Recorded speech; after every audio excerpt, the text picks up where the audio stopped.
se ressaisissent parce que loolu mooy dëgg. xaaral woon plus ces arrestations wala ñi ñu bari ñu tëj kaso jamono ji à 2 ans quand même ci seen magistère kaso yi fees dell ndax ces lois liberticides dont vous parlez mooy continuer wala di wéy di def victime. oui par contre la reddition des comptes d'accord na. reddition des comptes képp ku sàcc dërëmu Sénégal dañu la dugal ci kaso bi. sur le principe loolu mooy dëgg. maintenant. oui dama déglu le procureur mu ne. le principe c'est pas forcément de mettre les gens en prison. tout de suite enquête yi day wéy mais ku ci cautionné y a moyen ñu bàyyi la nga dem nga nekk sous contrôle judiciaire ba keroog ñu lay juger ñu ne def nga wala defuloo pour man si on peut utiliser cette méthode on l'a fait. Il y a des gens qui ont cautionné ñu bàyyi leen. Pourquoi certains ont cautionné ñu bàyyi leen et d'autres ont cautionné ñu bañ leen a bàyyi. Il y a un problème ça m'interpelle aussi. Oui. Mais d'accord naa ci reddition des comptes dañ ko war a def parce que pour laal alal réew mi dañ la war a jàpp. loolu moom mooy dëgg. mais ni ñu koy defee nii ak démarche yi. mais démarche bi am na problème mais li ma d'accordul tamit leneen mooy haute cour de justice. waaye l'utilisation de la haute cour de justice. une cour boo xamante ne tu n'as pas de voie de recours ça c'est pas une cour. loolu c'est antidémocratique. loolu c'est dans un état de droit loolu war fa ne. oui. nañ ko réformer. Et puis le juge des libertés ça a été discuté lors des assises. oui s'il y avait en tout cas ñëpp moom la ñuy xaar. s'il y avait le juge des libertés. aujourd'hui tous ces gens là yi dem ay mandat de dépôt ay instruction duñ fa dem parce que le juge des libertés dina jël ay responsabilités parce que ay délits yooyu noonu c'est du flagrant délit. kon ci mbirum côté yooyu noonu. aspect boobu dañ ci lajji totalement. et je le dis en toute sincérité et lu ma métti la. bu ma sañoon du demee noonu. damay dox ci mbedd mi ñu naan ma yéen a fi yéen neexuma. ça me fait mal. c'est ça. il est temps que ñu redresser la barre. très bien. et puis. quand le ministre de l'Intérieur dit que waruñ marche dafay wax ne moom daal bu sañoon kenn du marche place de la nation. mais la place de la nation mais c'est notre place. mais du ministre de l'Intérieur moo ñuy wax nañu fii ngeen di marché wala fee. ñun ñooy sentir ne fii lañ bëgg marche dem fa. arrêté Ousmane Ngom ñu ne duñ ko dindi mais arrêté Ousmane Ngom ñaata yoon laa toog ak ñoom ñii ci table ñu naan arrêté Ousmane Ngom du dëgg du yoon. mais dañ ko war a dindi donc. mais sénégalais est-ce que ñu ngi bàyyi xel yooyu noonu mais yooyu si ay liberté yu ñu confisqué la autoritarisme la c'est des dérives autoritaires dafa war a arrêter du yoon loolu point d'honneur lañ koy def il faut que sénégalais yi xam ne du yoon nos libertés dañ ko xeex ba am ko génneel ma benn visage ci ñi nga xam ne tey ci nekk ci nguur gi bi nit ñi doon xeex les libertés bu njëkk ba ndax ñoom ñi ngi fi woon yàggul sax jarul ngay sori nel 2011 rek. ndax bi nit ñi xeex ces libertés là ñi nga xam ne ñi fii tey ndax ñi ngi fi woon ci réew mi. te ñoo ma mag. certainement ñu ngi ci bureau yi. te ñoo ma mag non te ñoo ma mag. donc du parce que ay xale lañu woon. du parce que leneen lañu woon donc ñun nag du ñu consacrer suñu vie xeex pour des libertés am ci ay acquis teg ko. benn nguur di ñëw di ko salfaañee ñu koy bàyyi di ko seetaan loolu la ñu wax ne duñ ko nangu. nañ ko rectifier pendant qu'il est encore temps. il faut que ça cesse. Très bien. Sénégal ñuy continuer def lii. est-ce que ça vous arrive Thiat ngeen di bind def des questions ci maanaam jagleel ko président de la République ou le premier ministre ci boo leen d'accordul ci yenn ci ay agissements concernant la question des libertés wala bonne gouvernance est-ce que cela non musuñ ko def. musuñ ko def. donc boo leen amee loo leen dénoncer da ngeen di toog dénoncer ko. en tant que mouvement oui. bu ñu amee lu ñuy wax dañuy génn ñu wax ne li lañu am la ñu wax. c'est ça. maintenant s'il y a des questions où on nous interpelle comme dialogue bi.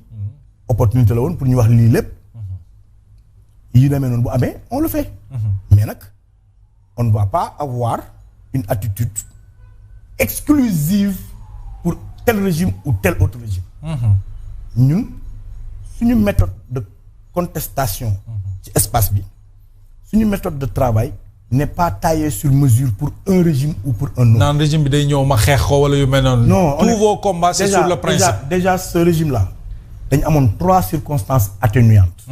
muy yan. yoo xamante ne ñun Y'en a marre dañ ko jëloon en considération ñu ne. gars yi bu ñu ñëwee. nañ leen may ba 2027. oui parce que pourquoi première circonstance atténuante mooy kenn si ñoom musul nekk ci nguur. oui donc c'est des novices.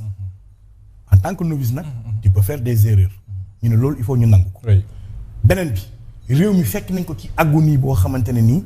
doy na waar par rapport ak li fi jotoon a xew. oui. pour redresser ko du yomb trop. foog mu jël temps.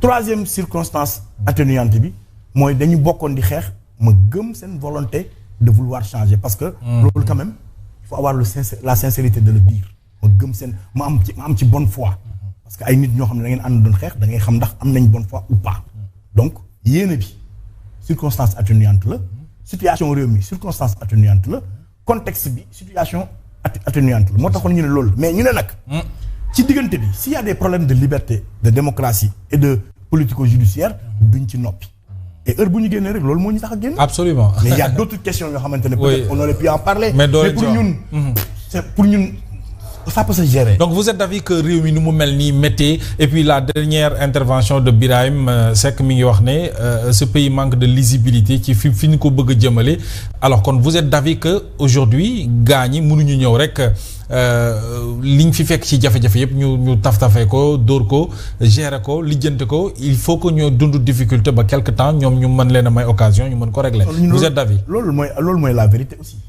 loolu mooy la vérité. mais dafa am ay ordre de priorité.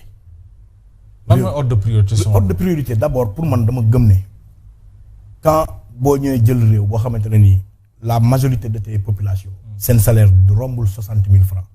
il faut soulager les familles. réew mi mënul am gaz am pétrole am zircon am or am loolu yëpp. il nous parle de renégociation de contrat. il nous parle de production bi mi ngi dox comme ni mu waree truc ba pare dans toute la sous-région ñoo ci gën a cher carburant. quand même.